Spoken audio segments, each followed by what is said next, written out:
అరే నీ అవ్వ గిదే చిత్రమే నాకు అర్థమైతలేదు. ఐపీఎల్ వారం రన్సోడు ఉన్నాడంటే ఎందన్నట్టు మా ఊర్లో ఒక్కొక్క నోటితో నవ్వుతలేరు. నిన్నేంది నన్ను కూడా తీసుకోలే, ఏం చెప్తాను చెప్పు. గీ ఐపీఎల్ ఓనర్లకి కళ్ళ కలకలు వచ్చినట్టున్నాయి, లేకపోతే మన సుడలను గిట్టి ఇచ్చి పెడతారా? నేను ఎస్ఆర్హెచ్ కెప్టెన్ ఉన్నప్పుడు కప్పు కొట్టించిన గా కప్పుల్ని ఇంకా షాయి పోసుకొని తాగుతుందంట కావ్యక్క. గసుంటిది ఈ పొద్దు నన్ను దేకను కూడా దేకలే. అయితే ఏడవకు ఎద్దులు ఎక్కున్నావు, ఏడితే ఇజ్జత పోతుంది. నేను ఎందుకు ఎడతావా గమ్మతికున్నావు? గాలి తీసుకోకపోతేంది, మనమే ఓ టీం పెట్టుకుందాం. అవ్వే వారినారు ఇదేదో మంచిగా ఉన్నది. అన్సోల్డ్ ప్లేయర్లు అందరిని పట్టుకొచ్చి అస్సాం బండి ఎక్కిద్దాం. ఇక చూడేకేను మామ చూడు, మంచి మంచి పొట్టగాళ్ళని పట్టుకరా. ఎస్ఆర్హెచ్ ఆర్సీబీల కన్నా మన టీమే గట్టి ఉండాలి. ఇక వారినారన్నా నేను కూడా గట్టిగా ఉన్నా, నన్ను కూడా తీసుకోవు అస్సాంకి. నువ్వు నేను కలిసి ఢిల్లీకి ఓపెన్ చేసినట్టే మళ్ళీ గిడ కూడా చేద్దాం. అబ్బా తమ్ముడు ఎంత కష్టం వచ్చిందిరా నీకు, నిన్ను కూడా ఎవరు తీసుకోలే? ఏం లేదన్నా ఎవరు తీసుకోలే. నేనున్నది తమ్మి, మా అస్సాం టీంలో తీసుకుంటా గానీ ఎంత ఇస్తావు చెప్పు.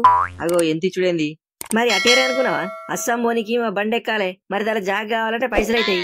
వార్నరు నేను ఉన్నాగా కూడా నువ్వు గప్పిలగాని తీసుకుంటా అనుకుంటున్నావా? మన ఇద్దరం కలిసి ఎస్ఆర్హెచ్ లా ఎన్ని దినాన్యం ఎన్ని మ్యాచ్లు గెలిపించినాం. నేను లేకుండానే పోతావా నువ్వు? కావాలంటే ఆ పైసలు నేను ఇస్తా. అంటే నేను ఇయ్యను అనుకుంటున్నారా? నేను కూడా ఇస్తా. ఇక్కడ నేనే ముందుగా వచ్చినా, నేనే ఫస్ట్. గట్టెట్టయితుందా, నీకన్నా సీనియర్ నేనే ముందుగాల. ఏ కొట్టుకో గురువా, ఇద్దరు తీసుకుంటాం గాని పోయి కేన్ మామ దగ్గర పేరు రాయించుకోపోయి. రండి జల్దీ రండి, ఫుల్ అవుతుంది. ఆయనతో ఫుల్ అయినాక జాగలేదని లొల్లి పెట్టొద్దు. వత్తరం జల్దీ మా ఇద్దరి పేరు రాసుకో. అప్పుడు అందరు వచ్చిరా, బండి ఫుల్ అయిందా ఏంది? మీరే ముందుగా వచ్చిరు గాని ఇంకెవరు రాలే, మీరు గిన్నే ఉండుర్రి, మేము పోయి మిగిలిన పట్టుకొస్తాం. వార్నరు నలుగురమైన ఇంకెవరెవరిని తీసుకుందాం.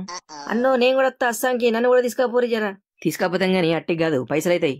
వట్టిగా నాలుగు గట్టిగా అవుతుంది, తగ్గేదేలే. అన్నో ఆగుర్రి నేను కూడా వస్తా, నాకేదో జాగుంచూరి. ఎవరితో మీ నువ్వు ఏదో చూసినట్టుంది గాని యాది కొత్తలేదు. నేనన్నా నవీన్ హులాక్ని, గాపొద్దు కోహ్లీ అన్నతో కూడా పెట్టుకుని ఫేమస్ అయినా. అది మరిచిన అయింది, గీడెవరితో కొట్లాడ పెట్టుకోవాలంటే నాకు ఎప్పుడు నేను చూసుకుంటా. గసంటి దాంట్లో ముందుంటా. రాత మీరా జల్దిరా, నీ అసంటి ఫేమస్ అయిన వాళ్ళే కావాలి మాకు. విలియమ్స్ అన్న నువ్వు గిసంటాను అనుకోలే, మనం ఒక్కూరల్లం గిట్లనే ఉంటుందా చెప్పు. ఏమైంది తమ్మి, నేనేం చేసిన గట్ల బాగా చెప్తాను. నేను కూడా అస్సాంకి సెలెక్ట్ అయినా, నేను కూడా వస్తా. తమ్ముడు వస్తానని అయిపోదు మరి, పైసలు అయితే జర చూసుకో. మన తాన మస్తు పైసల్ని పోయిన ఏడుగా చెన్నైలు నా గురించి తెలియక చాలా పైసలు ఇచ్చారు. ఒక్క రూపాయి సుతా ఖర్చు పెడలే. ఇక ఈ పొద్దు అస్సాం పోయేదాకా తోవ్వాల ఖర్చు మొత్తం నాదే. సాయిలకు సమోసాలకు నీళ్ల బాటిలకు ఏం కావాలన్నా నేను ఇస్తా. జరుగుర్రి ఎంత పక్క జరుగురి. తమ్ముడు మా ఊరోడే, మేమిద్దరం కలిసి ఒక్క దగ్గరే కూర్చుంటాం. షార్పులు తాకురు కాదు లాడ్డు తాకురు అనేటోళ్ళు నన్ను గసొంటి తీయాలా లాగి పెట్టి దన్నీర్రు. వచ్చికి అస్సాం బండిలో పడ్డా. నువ్వెందుకు ఎక్కినవు? ముందుగా బండి దిగు.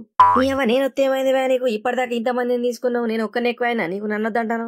నువ్వు బ్యాటింగ్ చేస్తావా బౌలింగ్ చేస్తావా నాకు అర్థమైతలేదు. నేను ఆల్రౌండర్ ని, బ్యాటింగ్ చేస్తా బౌలింగ్ చేస్తా.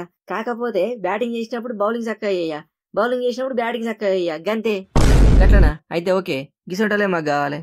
కేనమామ నేను బండి అంటే రైలు బండి అనుకున్నా. ఈ అవ్వ ఎట్ల బండి తెచ్చినవేందిరా? ఈ బండిలో పోతే ఇలా పోతావా మనం? ఎన్ని దినాలు పడుతుంది? అసలే పైసలు లేవంటే మళ్ళా ట్రైన్ ఖర్చులు ఎందుకని నేనే ఎడ్ల బండి పట్టుకొచ్చిన. అగ చూడు, ఈ బండిలో కూడా వీళ్ళు విండో సీట్ కావాలని కొట్టుకుంటారు. కొట్టుకోకూరువా, ఇది మొత్తం ఓపెన్ టాప్, ఫ్రీ ఎయిర్ ఉంటది. మనం జల్దీ పోయేమన్నా వీకేది ఉన్నదా? పోయేది అస్సాంకే కదా, నిమ్మలంగా పోదాం. నెక్స్ట్ ఇయర్ మళ్ళీ ఐపీఎల్ షూర్ అయ్యే కల్లా వెళ్ళిపోయాం.